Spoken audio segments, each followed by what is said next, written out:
Good evening, everyone, and welcome back again for another night 10 of the 12 Beers of Christmas Craft Beer Experience. My name is Brian. And I'm Todd Summers. Wonderful. Let's get into night 10. This is getting more melancholy. Every night that we get, it's closer to the end and like another box. But you know what? It's not the destination, it's the journey or something like that. So we just have to embrace the present and get into box cam. Plot versus story. And that's relevant to what we're talking about tonight. Let's take out. Ooh, just really rip that one off. Ooh, Old Town Brewing. And this can, I wonder if the chat can tell me there's something on this can that I don't believe we've seen on a can from any other breweries thus far. Can you find it? I don't even know what you're talking about. We also got this awesome booklet from Brewvana, which is a brewery tour company we acquired last year and brought under the City Brew Tours umbrella, and some helpful guides on there. Take your beer notes on there, make your little doodly doos. So I think so far I've seen it from Chuck, who I think just messaged panelists. And so make sure you have panelists and attendees, but also I guess Reindeer is probably correct. It's probably the first one we've seen, but Tim Manning got it right. Tim and I are old pals in the chat. The awards.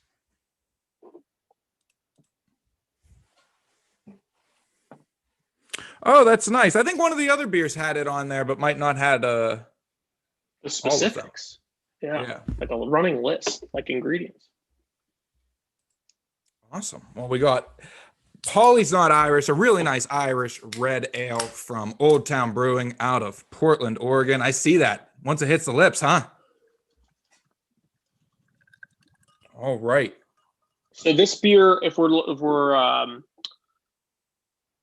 little reddish. Brian, what are we doing tonight? A little reddish. Well, I'm trying to pour this beer without spilling on my computer right now. Wouldn't be the first time.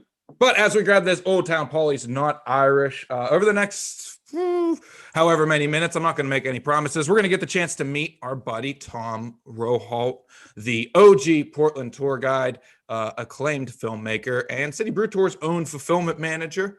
We're going to talk all things Portland beer, as well as the craft beer renaissance. But first, Todd. We have housekeeping.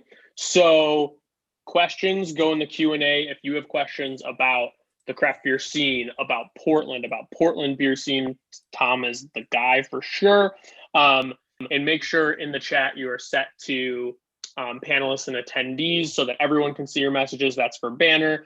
And check out our blog, citybrewtours.com/Christmas. We have a blog going up every night that we've been doing this. And so chat, I'm curious now, I think we asked you around night 5 what your favorite was so far. Now we're 10 nights in. I'd be very curious to hear what people's favorites are thus far. Yeah, again, is it Mark that says it tonight? Brian and Todd, your beers look way darker than mine. That must be the magic of TV. Mine does look kind of, okay. Looking at mine on the screen compared to looking at mine in person looks darker on the screen. What about now? That's just, you're just blinding me. That's not good. So I had a great chat I had a great time talking with you and Chad last night. You got me a little nostalgic for like bar culture, taproom culture. You know, we had that little discussion and you know, Todd, I'm really missing the bars and taprooms right now. Communal drinking, all of that. Can I try something out of the box? Is it a beer or like, do you mean like like you're thinking outside of the box? I got something outside of the box. So like, yeah, I brought these bar sounds and like, I thought like it would make tonight's conversation with Thom like really relaxed and like nostalgic in a way. And like, you know, we're just like talking to a friend in a bar. No, this is terrible. Please. This is like that scene in Clockwork Orange. You don't like my sounds? No, you have to stop this. Well, I thought it would work. You know, fine. All my people missing the sounds of a bar, throw it up in chat. Moving along then. So let's welcome our guest. He's our fulfillment manager, a Portland native, a beer lover, filmmaker, love maker, an all-around guy. Thom. Hello. Hey, Hey, Oh, welcome to the Pacific Northwest. I think this might be the first installment of someone from the other side of the country actually being on since this all started. we have an East Coast bias on this here Zoom webinar show. Thom, first, I think we need you to tell us about yourself, Thom. What should we know about you? Give us the Thom intro, the elevator pitch. Why should we hire you for the next half an hour? Why should you hire me? Well, as the representative of the Northwest, I have done a horseshoe around this beautiful area of the country. Started in born in Portland, Oregon, and then moved from here to the Dalles to Yakima, Washington, which is where a bunch of our hops come from. So I can remember just smelling the stench of hops as I went to school as a child and not liking it. And then now, as an adult, frigging just wouldn't want to be anywhere else but in the middle of a hop field.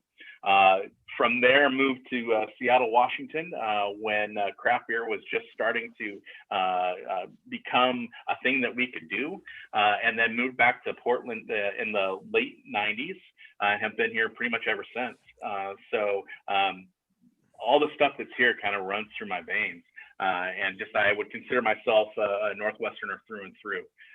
But enjoy the rest of the country, but this is my home for sure. Hired. awesome. There we go. Hired. Already continued to be employed. So, Thom, I don't know if you caught night 6. We talked to Bill Butcher from Port City, and we started that conversation off by talking about like what got us into good beer. And growing up in the Pacific Northwest and the home of hops in America, I'm sure you have a really interesting story of your first beer aha moment. So my beer loving journey is like most others. It is because of a woman. So when I was young, we used to go to parties and whatnot, and I would drink a taste of whatever macro lager there was, and I'd drink about half that can and I'd throw it right into the bushes because it just wasn't for me. And then about 10 years later, when in my mid-20s, so I came a little bit late to the craft beer world. I was on a date with a woman and we were playing darts. And I don't know, I might have been drinking like a Bartles and James or something a little bit Zima, perhaps.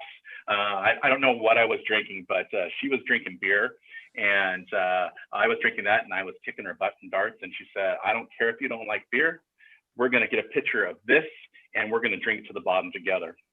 And that beer was Alaskan Amber, which, kind of in the same vein as we're going.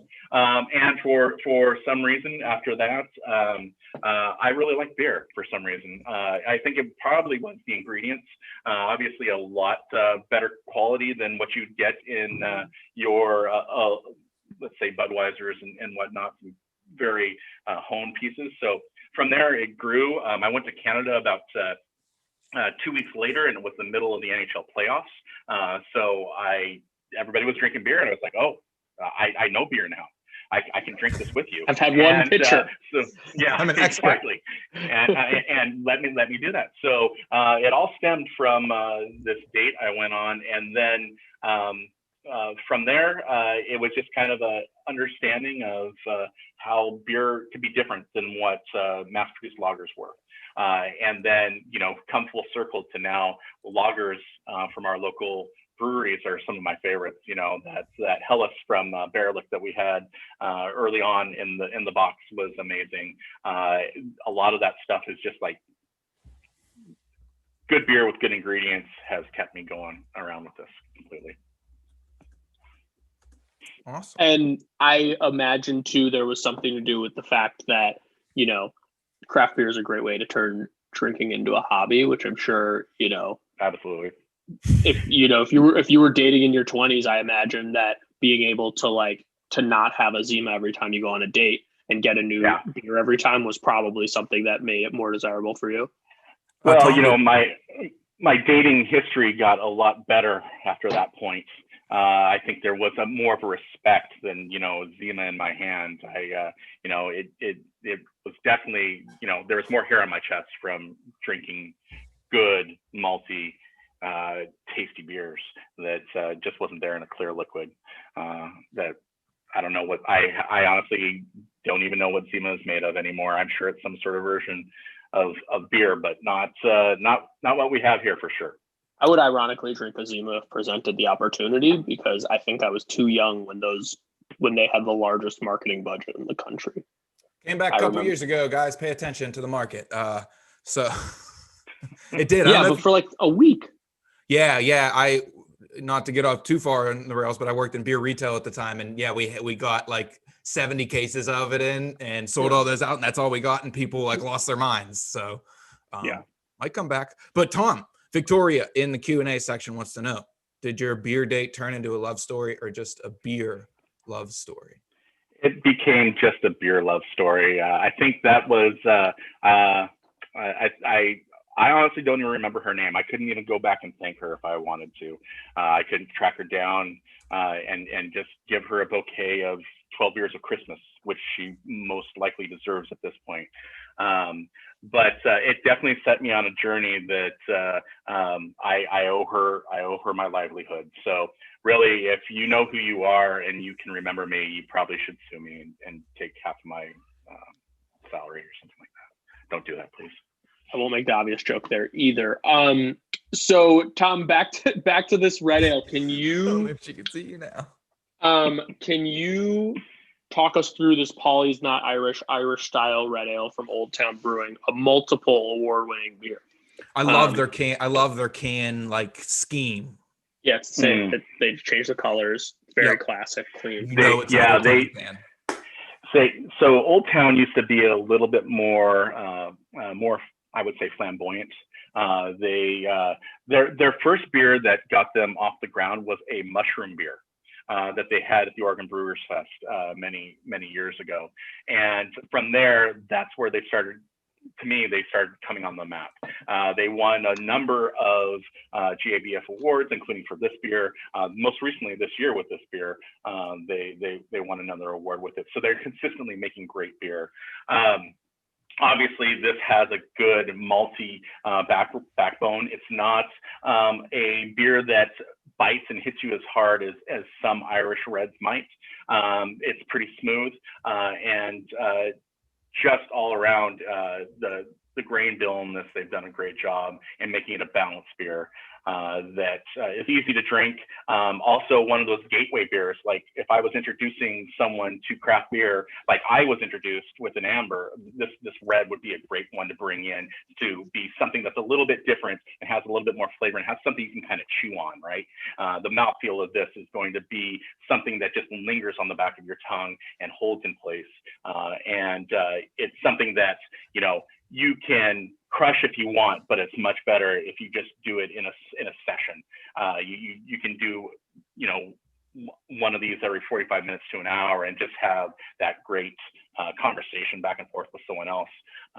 Share a picture if you so desire while you're playing darts. One of those things all comes back together for sure. Classic pub ale for when you're surrounded by bar sounds. Go ahead, Todd, with your next question. Don't turn that on. So Thom, and I think that was a great description of this beer, and I think it is describing it as something that's close to an entry-level beer for someone new to craft beer is really important because it's so smooth and it's balanced and it's not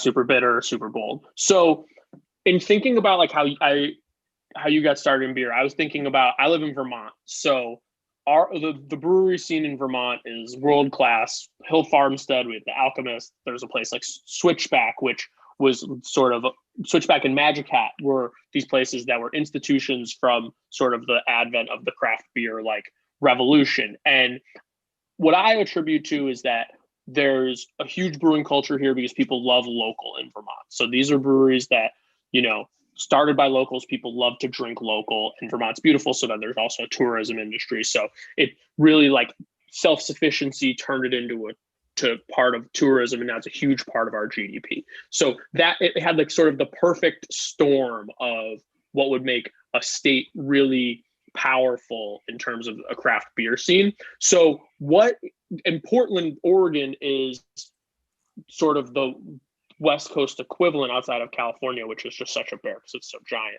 But what makes Portland as a city? What makes it a hub for craft beer? Why is it? Do they have so many breweries? Like, what about Portland? How did that start? So there's a number of reasons why Portland is kind of this cradle of craft beer. We will never claim that we started it, but we feel like we've nurtured it and we continue to build upon it and grow it. Part of that is because our pioneer spirit, like we feel like we can do whatever we want. However, we're a culture of makers and whatnot. The other piece is all the ingredients are within 30 minutes to an hour from our local pubs. The water comes from the Bull Run watershed that essentially gets gravity fed down to Portland, which is like on the base of Mount Hood.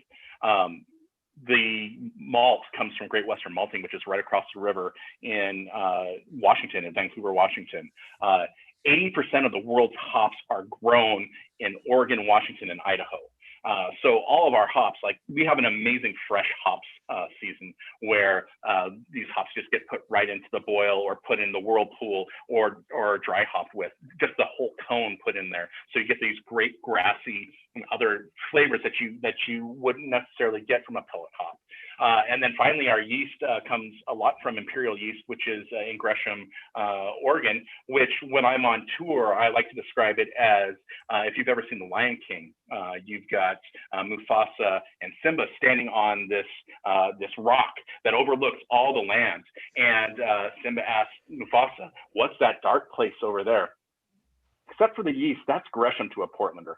I once had a tour where I had 3 city councilmen from Gresham on my tour who didn't find that joke quite as funny as I did, but they enjoyed it nonetheless.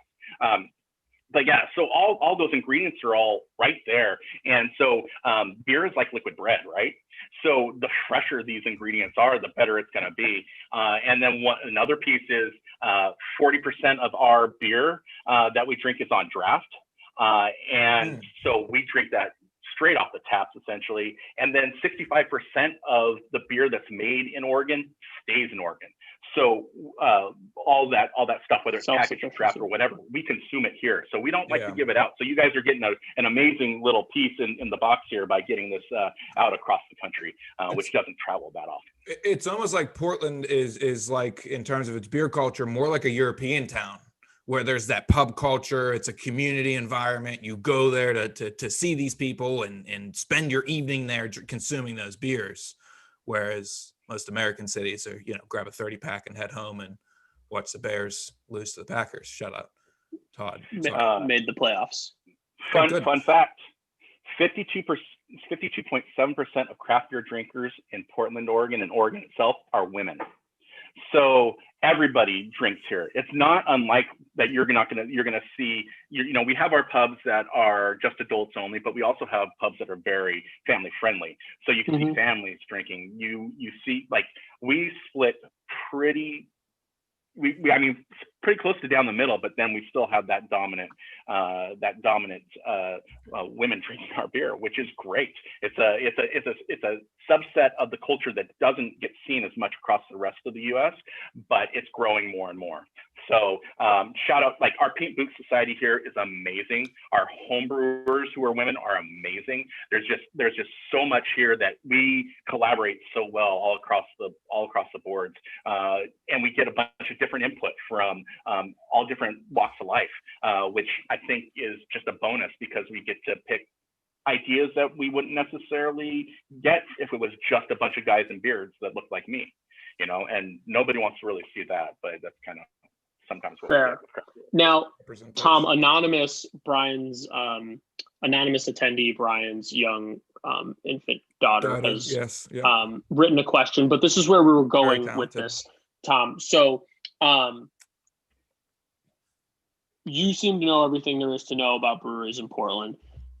How many breweries are there in Portland? How many have you been to? And do you have any, like, most in a day? I went to Portland once. I went to 43 breweries in like 36 hours. I'm probably never going back to Portland, but I think that might not raise a candle to some of your Portland stats? Yes. So in Portland proper, last count, which is probably about a year ago, the metro area, there were 117 breweries. There's somewhere near 300 breweries in Oregon itself. I have been to 77 of them in one day. It was all for a documentary called PDX Brew City that I made, which actually stemmed from a friend of mine who was a craft beer nerd back in 2009 wanted to go to all the breweries in Portland in one day. At that time, there were 36. So we chose a day where 34 of them were open, so we went to all 34 of those in one day. 3 years later, this was, like I said, back in 2009. 3 years later in 2012, craft beer had kind of taken off. People had started to make this their second career after the Great Recession and whatnot. So another 30 or so had opened up. So we went to 50 in one day. And both of those times I made this stupid video about, hey, look at the two guys who think they can go to all the breweries in Portland in one day. And so the third time he asked me, he wanted to do 77 in one day, which Go Blazers 1977 championship of the NBA. Based on that, we did the spirit of 77 breweries and went to 77 in one day.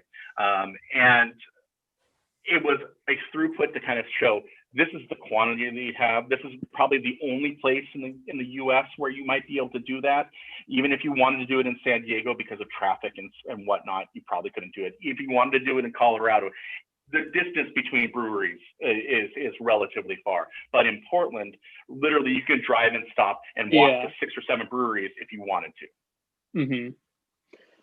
So it's amazing what we have here, and I'm so spoiled whenever I want to go. Like obviously not in COVID right now, but if I wanted to go to 6 breweries in just a crawl, I could do that and only walk half a mile.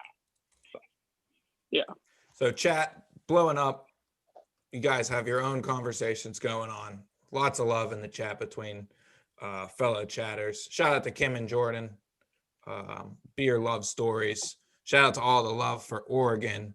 But I want to get to a question from Jason. Tom, real question: Voodoo or Blue Star? I believe this is donut related. Yes, this is very much donut related, and I'm going to say neither. Oh, I'm going to go off the board and say Cocoa Donuts. Cocoa Donuts is again quality ingredients. Now, there's a lot of hype. I like Voodoo. I mean, if you want a phallus-shaped donut, that's the place to go. They're tasty, they're passable. Blue Star basically tried to capitalize on the donut trend and charge an arm and a leg. They again use great ingredients, but it was basically put together by a restaurateur who wanted to. Again, they weren't made with love. No, they were not. But Cocoa Donuts, they have these great, wonderful donuts. They have this lavender donut that tastes like Trix to me. There's also Delicious Donuts, which is an amazing family-run, single-shop, hole-in-the-wall donut place that does these great, delectable donuts. So do go to Voodoo, stand in line, wait, get your special-looking donuts with M&Ms, with Frosted Flakes, with whatever on it. Go to Blue Star, taste the finer things in life, if they'd like to say. But if you're going to go and get quality donuts, you go to Cocoa and you go to Delicious. You can't go wrong either way. Tom, you took me to a very good teriyaki place when I was in Portland, and I will always be grateful for that. So Tom's recommendations, take them for real. Todd, you had a point to make? Well, yes. So what I was curious about, Tom, is if you have 117 breweries if I were in the Q&A, this would have been my question. 117 breweries is a lot. I would imagine that some of these 117 breweries are doing things that are so outlandish or off the wall that as a way of trying to make a name for themselves. Can you point the chat in the direction of 1 or 2 of 117 breweries that are unbelievably unique, just like you can only find them in Portland? They're doing things that no one else are doing. I can. And let me before I get to that point, the reason why a lot of these breweries survive is Portlanders treat their neighborhood breweries as a neighborhood pub.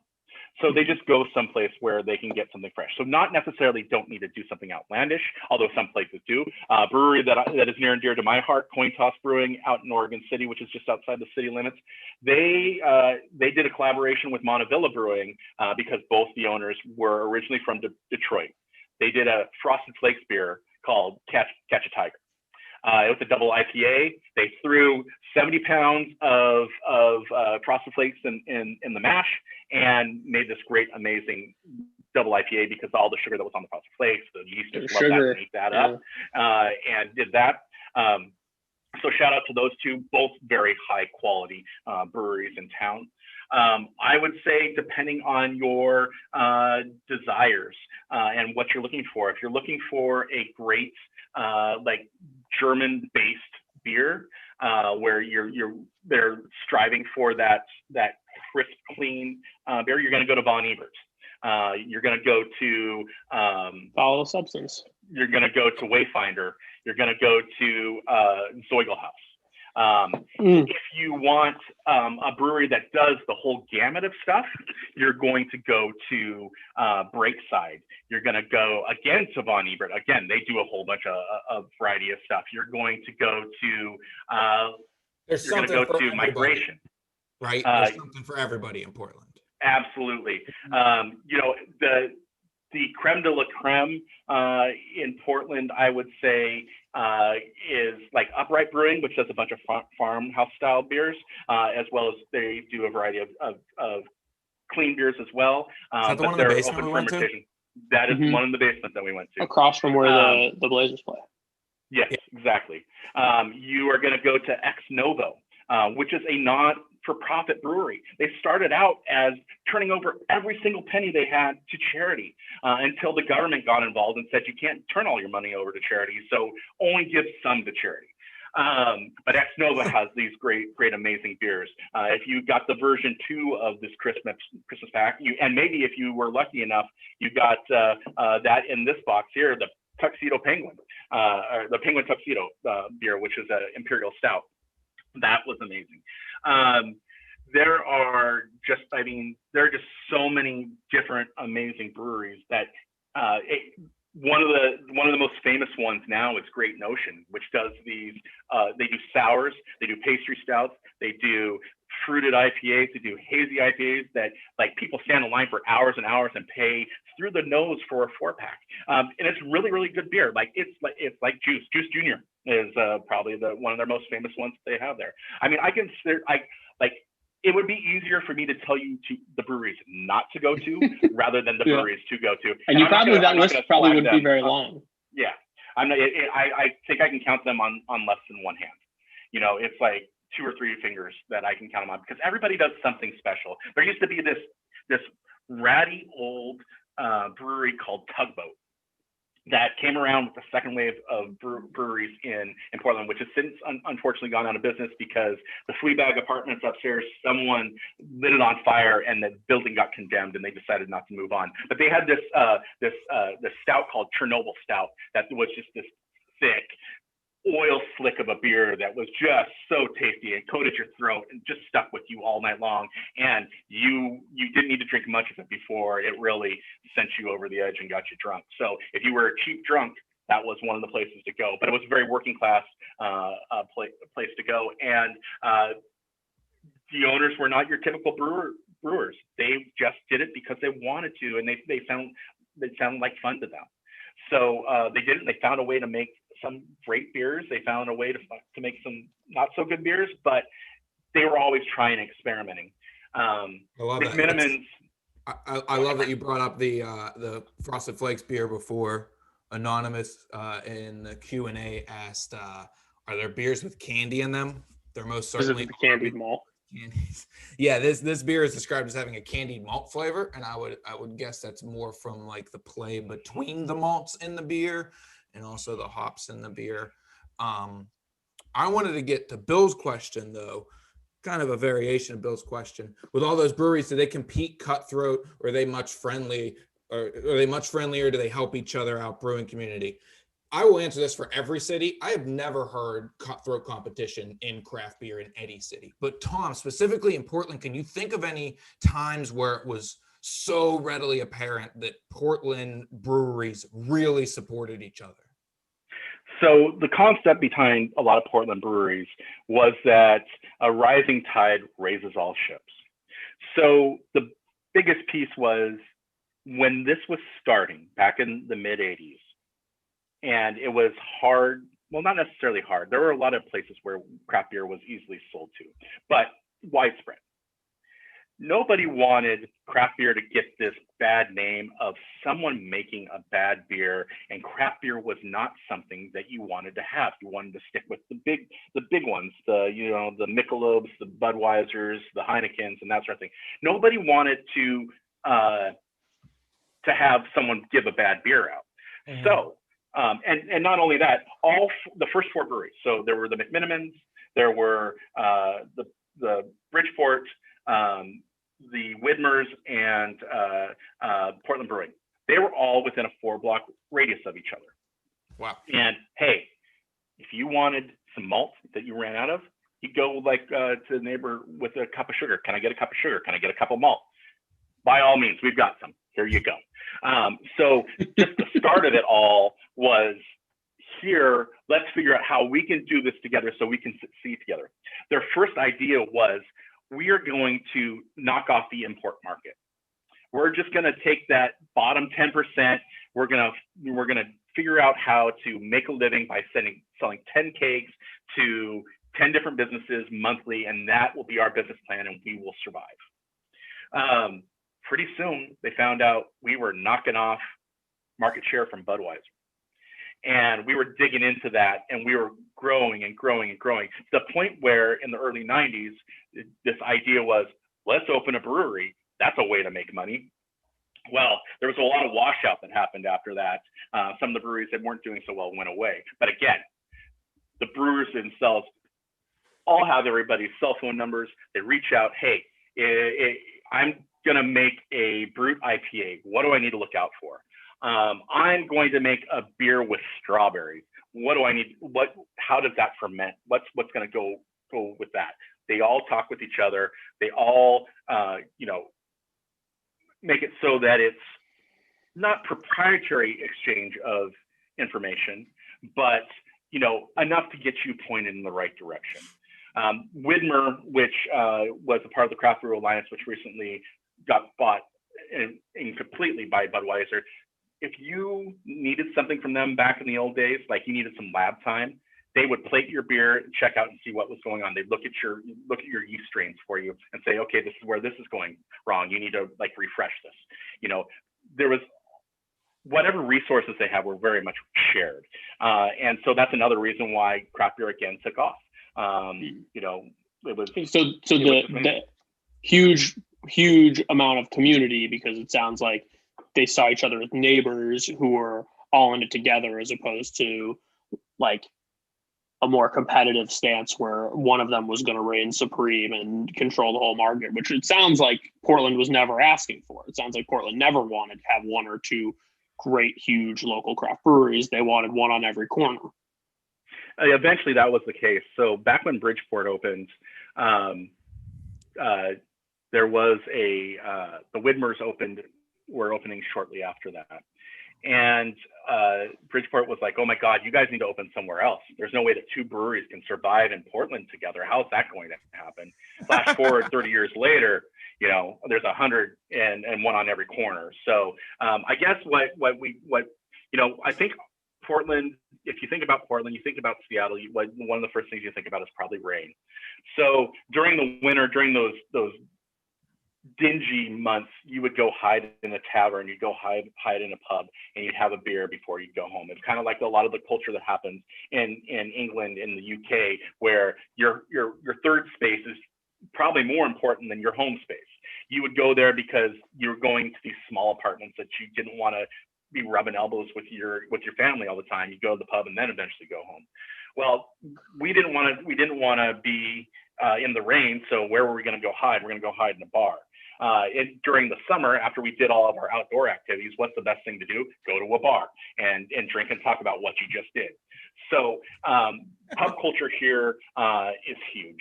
And, it's really, COVID is really obviously taking a lot of that out of us right now, but we're all itching to get back in the pub sometime soon.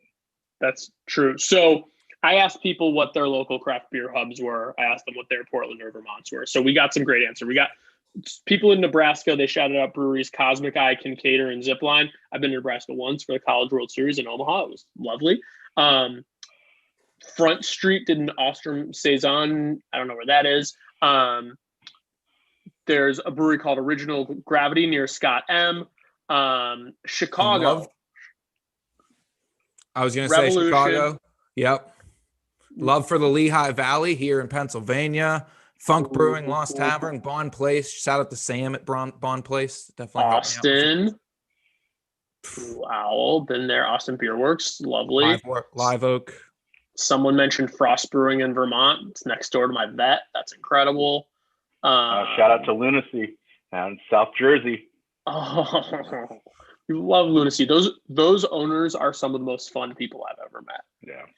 It's funny. So basically, everybody lists somewhere in the United States. There's like almost 10,000 breweries now. I think there's 8,800. We were hoping for 10,000 this year, but something threw a wrench into that. But Chester County. Chester County. Crazy how to think. We went from 4,000 breweries at the beginning of Prohibition to nothing, and then it took us 70 years, 80 years to get back to those 4,000. Then we doubled it 5 years later. It's pretty crazy how many breweries have taken off, and most places are making really, really good beer, and the ones that aren't making good beer somehow find a way to up their game and increase, or they wash out. Cream rises. So, Yep. Iron sharpens iron. Malt grist sharpen grist. All right, Tom. Well, it was always a pleasure having you. Todd and I would like to extend a thank you on behalf of the chat and our family members who received the lovely boxes that you and your crew put together. So thanks for that. Tom, how long has your break been post the holidays for these? Have you hibernated? Are you coming back to work this week? Should we expect to see you in the office? What are your plans? LOL. So I spent the time after the downtime evaluating everything that we did in these boxes, and again, honing those skills. So when our beer and cheese boxes and other things go out, they will learn from this experience and be improved. So if you have bosses who want to throw kind of team bonding moments, check out a City Brew Tours beer and cheese box. They're a great those way to puppies right up. Yeah, absolutely. I'll make sure that they get to you properly. We can put all sorts of stuff in there for you, whether it's a custom pint glass or whatever. Sorry, sales pitch. Just if you're enjoying this experience, find a way to continue that experience. I'm also working on some other ideas with the team to figure out how we can do this more often than around Christmas time. So keep an eye out on citybrewtours.com to see if there's a way that you might get a beer of the month club or something like that. Who knows what's going to come out of this? We've had such an amazing time doing it and seeing you guys do this in Hanukkah and Christmas and whatnot. It's been a great time. More talks with brewers, bringing more guests in who have great knowledge that everybody can glean from and enjoy with. So I did not take time off.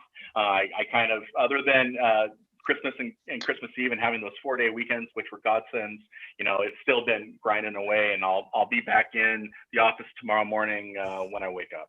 So yeah, you got it. You won't miss me, Todd. I'll see you then. Yeah, all right, absolutely. Tom, that was super fun. Thanks for joining us. Peace out, guys. Thank you for being a part of this, everyone who's out there, and hope all those beers were amazing for you. Thanks, Tom. All right, Todd, that was fun.